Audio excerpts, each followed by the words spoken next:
Spotlight நேயர்களுக்கு வணக்கம். அதாவது நம்ம இந்தியாவில் இருக்கோம்னு சொல்லிட்டு ஒரு காலத்துல ரொம்ப பெருமைப்பட்டுட்டு இருந்தோம். இப்போ ரொம்ப கஷ்டமா இருக்குங்க. ஏன்னா, இங்க தமிழ்நாட்டிலேயே இன்னைக்கு நடக்கிறது கொஞ்சம் கூட நல்லதில்ல. அதாவது ஜாதி சண்டைகள் அப்படின்றது வந்து பழங்காலத்துல ஓகே. ஏன்னா படிப்பறிவு இல்ல. இந்த ஜாதி உயர்ந்த ஜாதி, இது தாழ்ந்த ஜாதி இந்த மாரி நெறைய வந்துட்டு இருந்துச்சு. ஆனா இன்றைய காலகட்டங்கள்ல இந்த மாரி நடக்குதா? அப்படின்னு யோசிக்கும்போது நமக்கு ரொம்ப ரொம்ப தலைவலியா இருக்கு. மட்டும் இல்ல எரிச்சலா இருக்கு. இத நெனச்சாக்கா. அதாவது நீங்க பார்த்தீங்கன்னா, கெவின் குமார்ன்னு ஒருத்தர். அவர் வந்து ஒரு சாஃப்ட்வேர் இன்ஜினியர். ஓகேங்களா? நல்லபடியா படிச்சு, நல்லபடியா ஐடி கம்பெனில வேலை பார்த்துன்னு ஒரு நபர். இவர் பண்ண ஒரே தப்பு என்னன்னா காதல். ஓகேங்களா? அதுவும் அவரு வேற ஜாதி பொண்ண லவ் பண்ணிட்டார். இவர் அவருடைய தாத்தாவ மருத்துவமனைக்கு கூட்டிட்டு போயிருந்திருக்கார். அப்போ மருத்துவமனையில தாத்தாவோட உட்கார்ந்திருந்தபோது, ஒரு நபர் வந்து இவர கூட்டு போயிருக்காரு வெளியில. ஏதோ போயிருக்காங்க பைக்ல. ஆனா அவங்களுக்குள்ள ஒரு பயங்கரமான வாக்குவாதம் நடந்திருக்கு. அது மட்டும் தான் எல்லாரும் பார்த்துருக்காங்க. அதுவும் இது என்னன்னா ரெசிடென்ஷியல் ஏரியால நடந்திருக்கு. எல்லாரும் பார்க்குற இடத்துல வச்சு செஞ்சிருக்கான் இந்த ஆள். எப்பேர்ப்பட்ட ஆளா இருக்கணும். அதுவும் ஒரு அருவாள் எடுத்துட்டு வெட்டி வெட்டி போட்டு அங்கே ஸ்பாட்லயே கொலை பண்ணியிருக்கான். இதுக்கு சிசிடிவி கேமராவும் கவரேஜ் இருந்திருக்கு. என்னங்க இது? இதெல்லாம் வந்து அசிங்கம் அருவருப்பா இல்லைங்க கேட்க. அப்புறம் விசாரிச்சு பார்த்தா தெரியுது. அதாவது அது வெட்டி போட்ட நபருடைய சிஸ்டரை தான் இவர் லவ் பண்ணியிருந்திருக்காராம். ஓகே, நீ வெட்டி போட்டதும் வெட்டி போட்டியே, 2 பேரும் சேர்த்து வெட்டி போட வேண்டியது தானே. ஓகே, அப்படி உங்க குடும்ப மான மரியாதை உங்களுக்கு முக்கியம், கௌரவம் உங்களுக்கு முக்கியம்னா, நீங்க என்ன பண்ணியிருக்கணும்? அந்த நபரை கூப்பிட்டு பேசி கீசி ஒரு இதுக்கு அண்டர்ஸ்டாண்டிங் பண்ணி கல்யாணம் பண்ணி வைக்க வேண்டியது தானே. கேட்டா ஜாதி, உயர்ந்த ஜாதி, தாழ்ந்த ஜாதி. தாழ்ந்த ஜாதியை சேர்ந்தவர் கெவின் குமார். எங்களால ஒத்துக்க முடியாது. உங்களால ஒத்துக்க முடியல. உங்க பொண்ணு ஒத்துக்குச்சேங்க. உங்க பொண்ணை நீங்க ஏன் கண்டிச்சு வளர்க்கல? இப்போலாம் டூஸ் அண்ட் டோன்ட்ஸ் அப்படின்னு ஸ்கூல் டேஸ்ல சொல்லிக் கொடுப்பாங்க பாருங்க குழந்தைங்களுக்கு. அதோட இதுவும் சேர்த்து சொல்லிக் கொடுக்கணும்னு நினைக்கிறேன் குழந்தைங்களுக்கு. No no no, don't see this caste, don't see that caste சொல்லி வளர்க்கணும்னு நினைக்கிறேன். இல்லை நிறைய பேர் யூடியூப்ல பேசுறவங்கள பார்த்தா எனக்கு ரொம்ப அருவருப்பா இருக்குங்க. அவங்க நினைச்சாலும் ரொம்ப கஷ்டமா இருக்கு. ஏன்னா சொல்றாங்க, இல்லை இல்லை உங்களுக்கு தெரியாதா ஜாதி பிரச்சனை வரும்னு உங்களுக்கு தெரியாதானா? இது வந்து என்ன ஜாதி பிரச்சனையே என்ன நீங்க தூண்டுறீங்களா? இன்னும் நடக்கணும்னு நினைக்கிறீங்களா? எதை நினைச்சு இப்படிலாம் பேசிருக்கீங்களா? ஜாதின்றது ஒன்றும் கிடையாதுங்க. மனசு ஒத்து போச்சு. சேர்த்து வச்சிடணும். இது எத்தனை சினிமாவில் நம்ம பார்க்குறோம். இல்லை தமிழ் சினிமாவில் குறை சொல்ல வந்துட்டாங்க.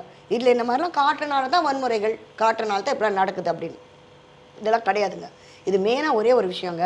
வெட்டி போடுறது குத்தி போடுறதுனால இந்த நபர் வந்து சுபாஷினியோடைய பிரதர் வந்து ஒன்று பெரிய ஹீரோ ஃபிகர் ஆகிட போகிறது கிடையாது. இவர் ஜெயிலுக்கு போயிட்டு வரதுக்கு ரெடி. ஓகே, அதே நேரத்தில் ஒன்று யோசனை பண்ணி பாருங்கள். இவருடைய வளர்ப்பினை எவ்வளோ கேவலமான வளர்ப்பினான் இருக்கு. அதே அந்த நவீன்குமார் அந்த பைக்கில் கொண்டு போய் அவர் பேசியிருக்காருல, அந்த நேரத்திலேயே ஒரு வேளை நவீன் இல்லை உங்கள் தங்கச்சை கல்யாணம் பண்ணிக்க போகிறது இல்லை, பரவாயில்ல நான் விட்டுறேன் பயந்து சொல்லியிருந்தா கூட எனக்கு உயிரோடு இருந்திருப்பாருங்க அவர். அதை விட்டுட்டு அவர் இல்லை இல்லை உங்கள் தங்கச்சை கல்யாணம் பண்ணிக்குவேன் அப்படின்னு ஆர்கியூ பண்ண ஆரம்பிச்சனால தானே ஓன் ஜாதிக்காரனை ஒத்துக்க முடியாதுன்னு சொல்லி ஆர்குமெண்ட் வந்து தானே கொலை பண்ணி போட்டிருக்காரு, வெட்டி போட்டிருக்காரு. அது பார்த்துட்டு இந்த பப்ளிக் என்னங்க பண்ணாங்க? அப்போவே டக்குன்னு ஒரு போலீஸை கூப்பிட்டு உடனே ஒரு ரிப்போர்ட் பண்ண ஒன்றுமே கிடையாது. ஓகே, ஏன்னா இவருடைய அம்மா அப்பா போலீஸ்காரங்க. அதாவது இந்த காதலி சுபாஷினியுடைய அம்மா அப்பா போலீஸ்காரங்க. அம்மா அப்பா 2 பேருமே காவல்துறை. அதனால இதை கொஞ்சம் கம்மி பண்ணுறாங்க மைலேஜ். மட்டும் இல்லாமல் அந்த சிசிடிவி கேமரா ஃபுட்டேஜ் இப்போ வரைக்கும் பப்ளிக் நோட்டீஸ்க்கு வரல. வேறு குட்டி குட்டி விஷயங்கள் எல்லாம் வருது. இப்போ ஒரு பையன் கொண்டு போனால், ஃபாலோ பண்ணிட்டு போனால், ஒரு குழந்தைய கொண்டு போய் ஒரு தோப்பில் வச்சு ரேப் பண்ணால், இது எல்லாம் சிசிடிவி கேமரா கவரேஜ் ஒவ்வொரு விஷயத்துக்கும் வந்துட்டுருக்கு. பட் இந்த விஷயத்துக்கு மட்டும் அது வந்து கரெக்டாக காட்ட மாட்டேங்கிறாங்க. அது ஏன் இப்படி ஒரு தலைப்பட்சமாக செய்கிறாங்க? இது ஒன்று. இன்னொன்று என்னென்னு கேட்டிங்கனாக்கா, இந்த பொண்ணு லவ் பண்ணுறேன்னு சொல்லிட்டு இருந்துச்சேன். இது வீட்டுக்கு ரொம்ப பயந்த பொண்ணா. வீட்டுக்கு பயந்த பொண்ணை நீ ஏமா லவ் பண்ணுற? ஃபர்ஸ்ட் ஆஃப் ஆல் தைரியம் இல்லாத நீ எல்லாம் லவ் பண்ணக்கூடாது. தைரியம் இருந்தால் லவ் பண்ணுங்க, தைரியம் இல்லாத லவ் பண்ணாதீங்க. அந்த பையனுக்கு தைரியம் இருந்தனால தான் உன் பிரதர்கிட்ட வந்து தைரியமாக பேசி இன்னைக்கு செத்தே போயிட்டான். ஓகே, உன்கிட்ட வந்து கேட்குறாங்க, நீ கொடுத்துருக்க ஒரு மைலேஜ் பார்த்தால ரொம்ப கேவலம் அசிங்கமாக இருக்குது. என்னென்னா ஒரு அழுகை இல்லை, ஒரு பதட்டம் கிடையாது, ஒன்றுமே இல்லை. ரொம்ப கேஷுவலாக ஒரு ஐஸ்கிரீம் சாப்பிட்ட மாதிரி பிஸ்கட் சாப்பிட்டா கூலாக சொல்கிற உட்காந்து ஆமாம் நடந்துருச்சு, சரி உங்கள் அம்மா அப்பா அவங்க மேலே பெரிய தப்பு இல்லை அப்படின்ற மாதிரி சொல்லி ஒரு தலைப்பட்சமாக பேசுகிறேன். நிறைய பேர் இதுக்கு ஒவ்வொரு விஷயம் சொல்லிட்டு வராங்க. ஒவ்வொரு யூடியூப் சேனல்லையும் மிரட்டி பேச வச்சுருப்பாங்க. அம்மா அப்பா மிரட்டி பேச வைக்கிறாங்க, உருட்டி பேச வைக்க. நீ லவ் பண்ணலையா? சத்தியமாக லவ் பண்ணியிருந்தா நீயும் கூட சேர்ந்து செத்து போயிருப்ப. இல்லை நீ தற்கொலை முயற்சியில் இறங்கி இருந்திருப்ப. நீ ஒழுங்காக உங்கள் அம்மா அப்பா கிட்ட இந்த நபர் இல்லைன்னா நான் உயிரோடு இருக்க மாட்டேன்னு நீ உன் அம்மா அப்பா மிரட்டி இருந்தால் கொஞ்சம் பயத்தில் இந்த மாதிரி ஒரு செயல் அவங்க செஞ்சுருக்க மாட்டாங்க. நீ உறுதியாக இல்லை, உன் காதலில் நீ உறுதியாக இல்லை. உன் காதல் நீ உறுதியாக இருந்திருந்தாக்கா உங்கள் அம்மா அப்பாவுக்கும் பயம் வந்திருக்கும். எங்கே கூட்டிகிட்டு ஓடி போயிடுவாளோ, எங்கேயாவது போய் செட்டில் ஆகிடுவாங்களோ, நம்ம கொஞ்சம் ஜாக்கிரதையாக இருக்கணும். ஓகே ஃபைன் அப்படின்னு நினச்சிருந்துருப்பாங்க. இனிமேல் சுபாஷினி உங்கள் வாழ்க்கை எப்படி இருக்க போது நீங்கள் நினைக்கிறீங்க? கொஞ்ச நாள் ஆஃப்கோர்ஸ் சோஷியல் மீடியாவில் இதை மறந்துடுவாங்க. ஆனால் நாளைக்கு உங்களுக்குன்னு ஒரு கல்யாணம் வரும். மாப்பிள்ளை வீட்டுக்காரங்க வருவாங்க. உங்கள் ஜாதிக்காரங்க தாம்மா வருவாங்க. ஆமாம், ஜாதிக்காரங்க வரமாட்டாங்க. ஜென்மத்துக்கும் வரமாட்டாங்க. அது உங்கள் குடும்பத்துக்கிட்ட வரமாட்டாங்க. உங்கள் ஜாதிக்காரனே தான் வரப்போகிறான். டௌரி கொட்டி கொட்டி கேட்க போகிறான். ஓகேங்களா? அது கேட்டுட்டும் என்ன பண்ணுவான், நீ லவ் பண்ணியே உங்களுக்குள்ளே ஏதாவது ஆச்சா, ஒவ்வொரு நாளும் உன் புருஷன் உன்னை குத்தி குத்தி காட்ட போகிறான். அது ஓகேயா? நல்லா இருக்குமா? அது உன் ஜாதிக்காரன் பண்ணுறது இங்கே ஏற்றுக்குவீங்க. கரெக்ட்? இந்த மாதிரி ஒரு 10 வருஷமாக ஒரு பையனை லவ் பண்ணும்போது நீங்கள் வேர்ஜின்னு யாரை நம்பி உங்களை கல்யாணம் பண்ணுவாங்க? இல்லை உங்கள் அம்மா அப்பாவுக்கு எப்படி அந்த ஒரு நம்பிக்கை இருக்குது? ஒரு வேளை உங்களுக்குள்ளே ஏதாவது நடந்துருந்துச்சுன்னா, இது நீங்கள் கல்யாணம் பண்ண போகிற வீட்டில் தெரிஞ்சிச்சுன்னா இது அவமானம், அசிங்கம் இல்லைங்களா? அதுக்கு பெட்டர் 4 பேருக்கு தெரியறதுக்கு முன்னாடி ஒரு காதலை அழகாக ஒரு திருமணம் பண்ணி அழகான ஒரு வாழ்க்கையை நடத்திருக்கலாமே. ரித்தனியா விஷயத்தில் என்னங்க ஆச்சு? அதே ஜாதிக்கார பையன் தான் கல்யாணம் பண்ணி கொடுத்தாங்க. டௌரி டௌரி டௌரி கலந்து கட்சியில் அந்த பொண்ணு செத்தே போயிடுச்சு.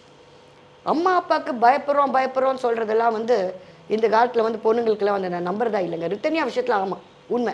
ஏன்னா அது ஒரு டோட்டலாக கிராமத்து அட்மாஸ்ஃபியரில் வளர்க்கப்பட்ட ஒரு பொண்ணு. அது வேறு வழி இல்லாமல் தற்கொலை பண்ணி செத்து போயிடுச்சு. அது வேறு விஷயம். பட் உங்கள் விஷயம் அப்படி இல்லையே. நீங்கள் நல்லா படித்தவங்க, அந்த பையனும் படித்தவங்க, லவ் பண்ணுறதுக்கு உங்களுக்கு திறமை இருந்துச்சு. நீங்கள் உங்கள் அம்மா அப்பாவுக்காக வெயிட் பண்ணி அவங்க சொன்ன மாப்பிளையே கல்யாணம் பண்ணிக்கல. லவ் பண்ண தைரியம் இருந்த உங்களுக்கு அதை சொல்லி ஏன் அதை ஒரு நிலப்படுத்துறதுக்கு விருப்பப்படல? இது எல்லாத்த விட அவங்க ஃபேமிலி உங்கள் ஃபேமிலி மேலே கோவப்படுறதுல என்ன தப்பு இருக்குங்க? ஏன்னா ஐடி ஸ்டூடெண்ட், ஐடி வரைக்கும் படிக்க வச்சுட்டாங்க. இல்லை அவங்க ஃபேமிலியை மிரட்டி கொண்டு இனிமேல் வரக்கூடாது, எங்கள் பொண்ணு பக்கமே வரக்கூடாதுன்னு சொல்லி விட்டு இருந்து அந்த பையனை ஃபேமிலி அவனை கரெக்ட் பண்ணி வேறு பொண்ணை கல்யாணம் பண்ணி நல்லா இருந்திருப்பானே. கொலை பண்ணுற அளவுக்கு அப்படி என்னங்க அந்த மாதிரி ஒரு வெறி? கொலை பண்ணதும் ஒரு பையன் தானே, அவனும் ஒரு வாலிப பையன் தான், அவனும் ஒரு கிழவனும் கிடையாது, ஒன்றும் கிடையாது. அப்படி இருக்கும் போது உன் வயசு பையன் தானே, பேச ஏதாவது ஒரு கன்க்ளூஷனுக்கு வந்திருக்கலாம்ல. அதை விட்டு கொலையே பண்ணிட்டு நிற்கிறீங்க. நாளைக்கு ஒரு கொலைகார குடும்பத்தில் எப்படிங்க பொண்ணு எடுப்பாங்க? இதெல்லாம் நீங்கள் யோசிக்க தோணல. அந்த ஜாதி வெறி அது உங்களை அப்படியே ஆட்கொள்ளுச்சு அந்த டைமில்.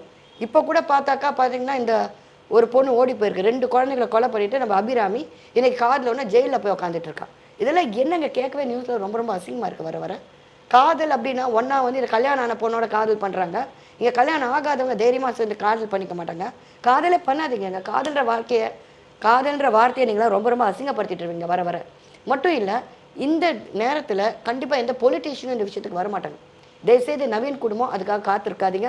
இந்த நேரத்தில் உங்களுக்கு சப்போர்ட் வராது. ஏன்னா கூடிய சீக்கிரம் எலெக்ஷன் வரப்போகுது. ஸோ அதனால் அவங்களுக்கு ஓட்டுகள் ரொம்ப ரொம்ப அவசியம்.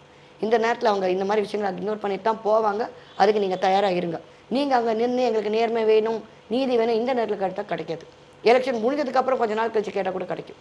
இப்போ கிடைக்கிறதுக்கான வாய்ப்புகள் ரொம்ப ரொம்ப கம்மி. இந்த காலத்தில் போலீஸ் டிபார்ட்மெண்ட் ரொம்ப ரொம்ப ஸ்ட்ராங்காக இருந்துட்டு வருதுங்க.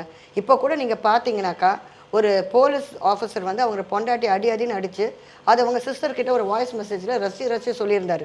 உடனே அவர் மேலே ஆக்ஷன் எடுத்துட்டாங்க. இன்னொரு போலீஸ் ஆஃபீஸர் என்ன பண்ணியிருக்காரு, பொண்டாட்டியை 3வது மாடிலேருந்து கீழே தூக்கி போட்டிருக்காரு.